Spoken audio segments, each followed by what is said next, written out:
Welcome into Lucas Oil Stadium. It's the site of the Colts falling to the Green Bay Packers 23-19 in their second preseason action of the preseason. Eli Gehn, Dominic Miranda here breaking it down, and the score kind of, whatever. If ifs and buts for Kenny and Nuts, we'd all have a Merry Christmas. We're looking at the quarterback evaluation and competition. Daniel Jones, Anthony Richardson played the entirety of the first half. Each of them got a whole quarter. What'd you see? It felt like they both performed admirably in what felt like kind of a final stand here before a decision is made. Yeah, I think they did what they needed to do. And Shane Steichen said earlier this week he just wanted to see a clean operation from the guys. We saw some missed throws, obviously, but Daniel Jones was able to connect with Tyler Warren on a nice 25-yard ball. What was he, 7-11 for 101 yards, and then Richardson, 6 of 11 for just over 70. So no turnovers. They both led scoring drives as well, and so that's about wraps it up what they did in the first half. Yeah, Spencer Schrader, field goal to finish off that second drive for Daniel Jones. Anthony Richardson leading a 12-play, 90-yard drive. Tyler Goodson punching it in. Green Bay Packers did not play their starters. Just want to have that disclaimer right now. But against the second and third stringers, you want to see your two quarterbacks move the football. And they did exactly that. They kept the offense on the field. They both had really nice drives. They both pushed the ball down the field. Felt like Anthony Richardson hit the layups. Oh, for sure. Also, and he just looked calm, cool, collected, comfortable. So, again, I feel like we've said if it's a tie, it's going to go to Anthony Richardson. I feel like, Shane Steichen said afterwards, he's close to a decision. He kind of knows what he wants to do. Feels like it's Anthony Richardson. What do you think? Yeah, I think so too. And I think, because we were sort of talking about it, I think, a little over a week ago, that if it's not Richardson, then it's like, what are we kind of doing right here?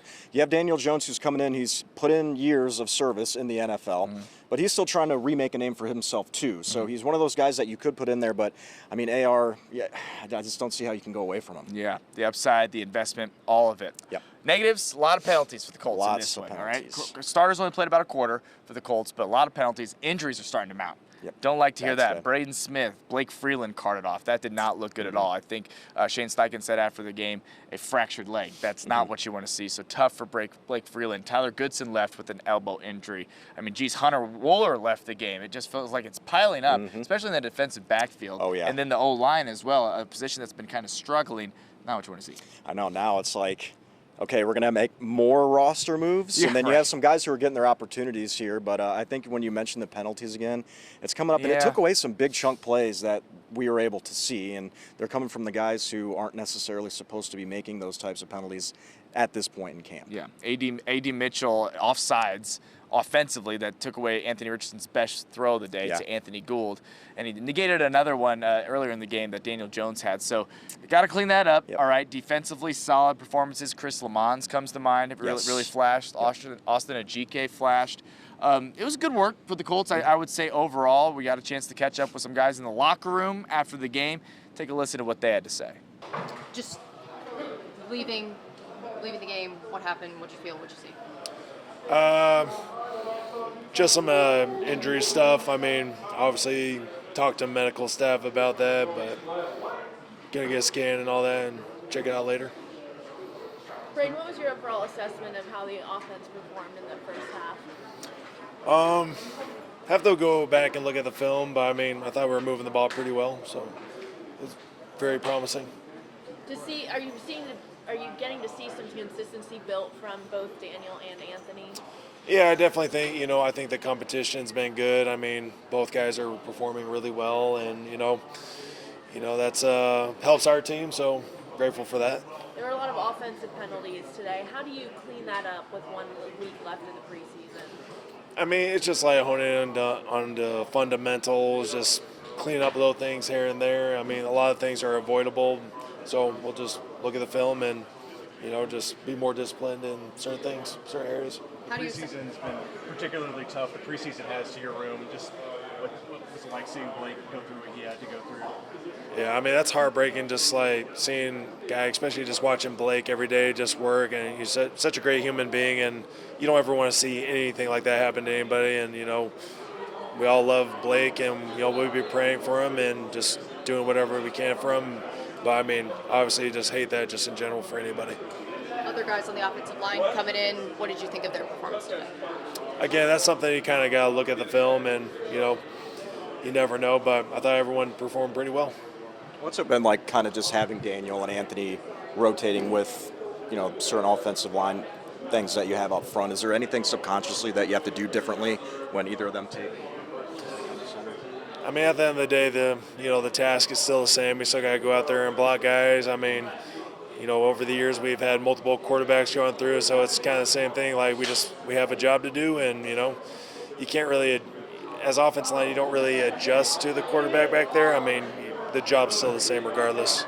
And Daniel was saying earlier this week that it's natural to kind of think of like when is the decision going to be made? Is it kind of the same notion with you guys up front of when you want to potentially have a starter name for you guys? Right now we're just focused on playing good as an offensive line and just doing what we can to help the team. Play of the day. Give me your vantage point of the connection there with Jason Gehn for the should have been a touchdown. Honestly, I would say we ran that play probably like 2 plays before that, so I kind of seen the type of defense they was running, and I felt like I kind of took a little too long on the first one. So on the second time, last go around, I just tried to hurry it up pretty much, and then as soon as I did, it was actually correct that I did that. So I just tried to make a play for the game, honestly. It seemed like everyone was eager to celebrate you. Everyone had conviction. Coach Steichen was out there arguing in your favor. Just that moment of having everyone out there eager to celebrate you after everything you've battled through the last 2 years. Oh, yeah. I'll tell you, it was so much emotion going through my body at that moment, so I kind of blacked out a little bit. So I don't know who did what. But, just after, going through a long, dark time for 2 years, honestly, that even though it didn't count, that was still special for me. A big confidence booster, just, getting back out there and kind of getting it back going. So, no matter the outcome, I was still happy that I was at least able to make a play for the game, honestly. What momentum does this give you just to carry forward? You mentioned just the confidence that it builds. You've just been out for so long that sometimes it's a struggle to kind of get it going. Even though you might be doing good, it's not my standard of what I'm used to or what I want to be at. So, it's just helping me get back to my standard and even past that, honestly. With what you're able to do, on that play in particular, and just, in this game, what more do you want to be able to show? Everything, like, blocking, being a pass catcher, just being able to do whatever I can at any moment that I can to contribute to the team, honestly. So although it doesn't count, you hope that just reinforces the trust that Shane and the rest of the offense has in you? Honestly, yes. That's one big thing that, when it comes down to it, who can they call on or whatever, anything like that. And, just being able to demonstrate that I can be that guy, just before the season or whatever, it just helps me out. And, I just want to display that, honestly. Best you could hear, what was the explanation you overheard maybe from the official? Honestly, I don't know. Like I said, I kind of blacked out. I was just, happy at the moment, it just been so long that I've been out. So, tomorrow we'll see. I'm going to ask some more questions, see kind of what was going on. But, yeah, I would say that. Defensively, how do you think everything on the field? I think everything went well. The fact that we were able to go out there and just get a lot of guys in and still have a consistent game, just from top to bottom, just little small things. It's so easy even preseason. Obviously, everybody wants to win. You don't want to get caught up in the wins and losses in the preseason because you're out there playing with so many different people. Really, the whole point of preseason is to go out there and get better. And even for the other, every person out there is really trying to audition for a job here or a job somewhere else. So that's really the whole goal of preseason is to come out here and figure out the little small details, so everything is firing when it comes out to the regular season. I think we kind of noticed today too, Lamons, I know he just joined the roster. I know he's kind of been back and forth with the team over the last few years, but he just joined the team 2 weeks ago. He made an impact out there. What did you see from him? Yeah, he had a splash play in every PBUs. It should have been an interception, a sack. He's everywhere, but his preparation and the way that he operates, I don't know how many years he's been in the league, but it seems like he's been in for a while. Just the way that he, pays attention to detail and he's out there communicating, and just it was no surprise for me when he came out here and had a really good game. Do you think you guys are in a good spot defensively at this point after 2 weeks? For sure. Yeah, I love where we are as a defense, especially in these joint practices, being able to get work against other teams and see where we really stack up. Because it's one thing to go against our own team that we see every single day, but to go out in a joint practice against the Ravens and go against Green Bay, 2 really good playoff teams, it's been fun to be able to go against them. And I think just the way our training camp was set up, it set us up really well to where now, even though it's our first year in the scheme, it feels like we've been in it for a while, and I think the chemistry is there too. What's your biggest takeaway from today's game? That there's a lot of things to get better at. Win or loss, even if we won that game, and I agree. I think that it was a touchdown personally, but even if he did catch it, there's still ways to get better, and that's one thing.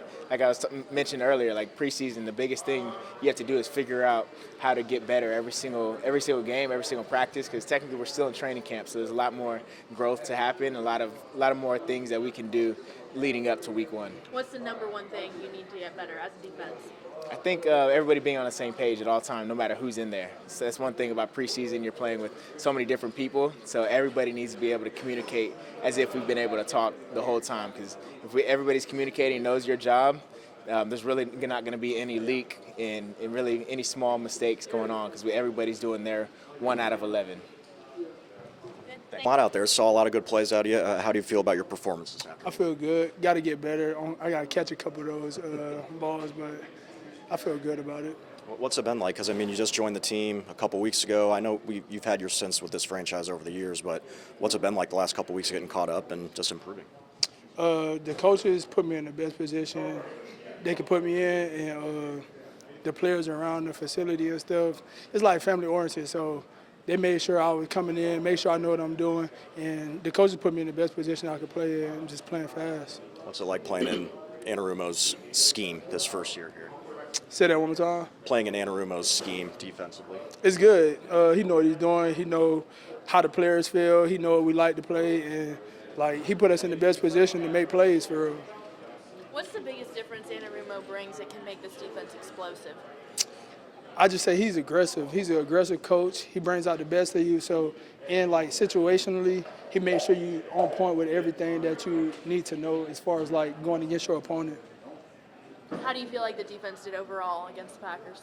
I always feel like it's definitely room for improvement, but I feel like we did pretty solid. Just always room for improvement. Got to stop that run a little bit more and make a little bit more plays, come up with a little more turnovers. So insightful stuff from the Colts locker room after a 23-19 loss to the Green Bay Packers in the second preseason game. Jake Arthur of Locked On Colts and Colts on SI joins Eli and myself. Okay, final score, whatever. QB evaluation, that's kind of the name of the game here. Feels like we learned more. I was pleased with both quarterbacks, what their performance was. Second and third teamers, yes, but what say you on their performance here against the Packers? Yeah, I thought they both took a pretty nice final stand, if you want to call that, if the decision is to be made this coming week.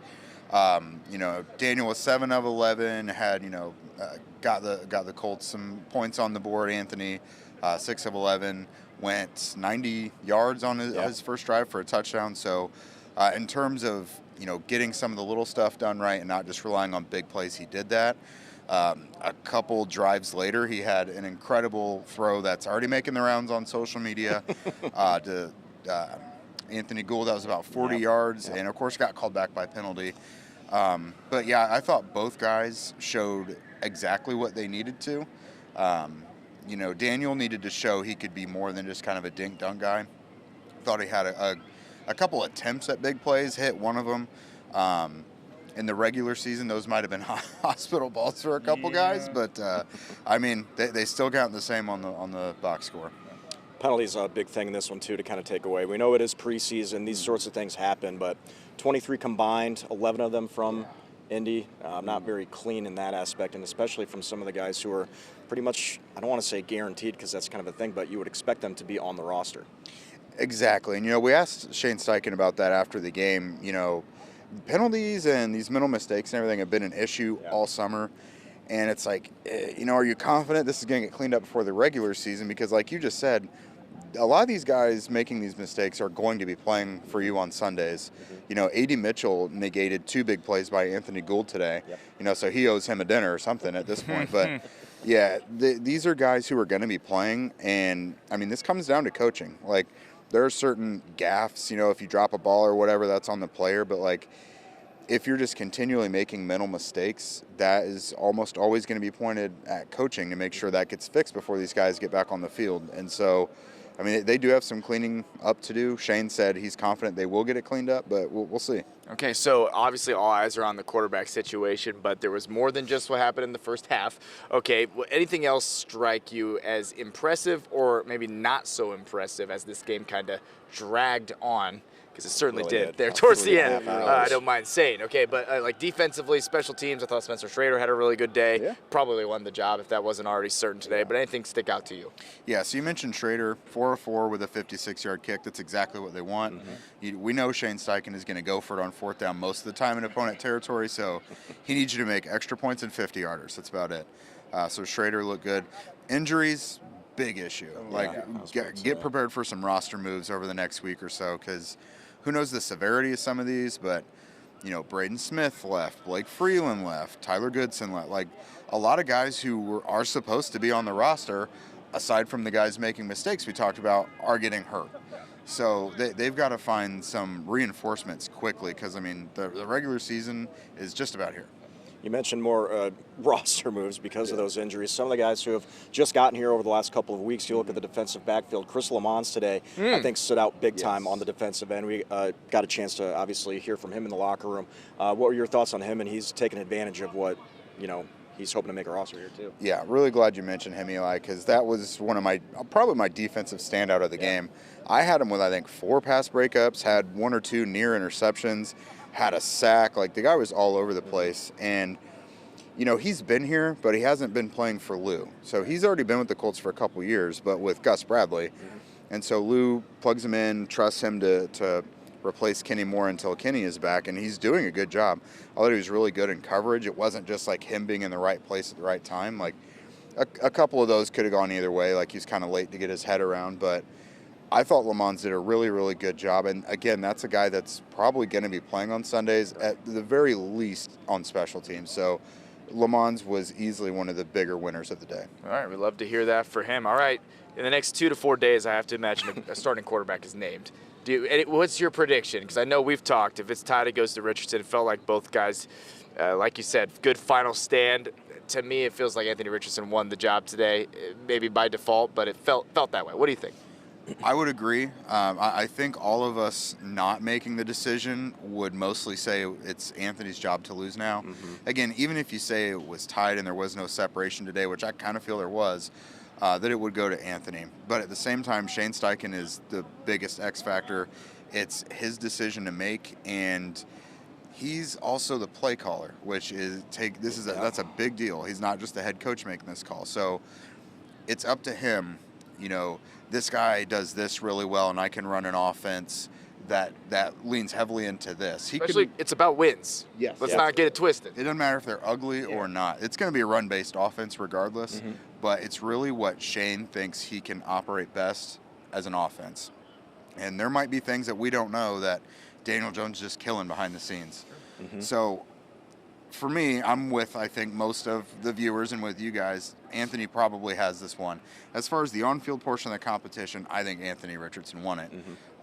But we don't know what's going through Steichen's mind. Like, there could be something that Daniel does really well or really adequately that he's like, you know what? I can survive the season and get us to where we want to go just with this low baseline of play. But for me, I don't know if this Colts roster, especially with all the injuries, is built well enough to plug in like a Trent Dilfer or a Brad Johnson type of guy, which Jones fits into that category. Right.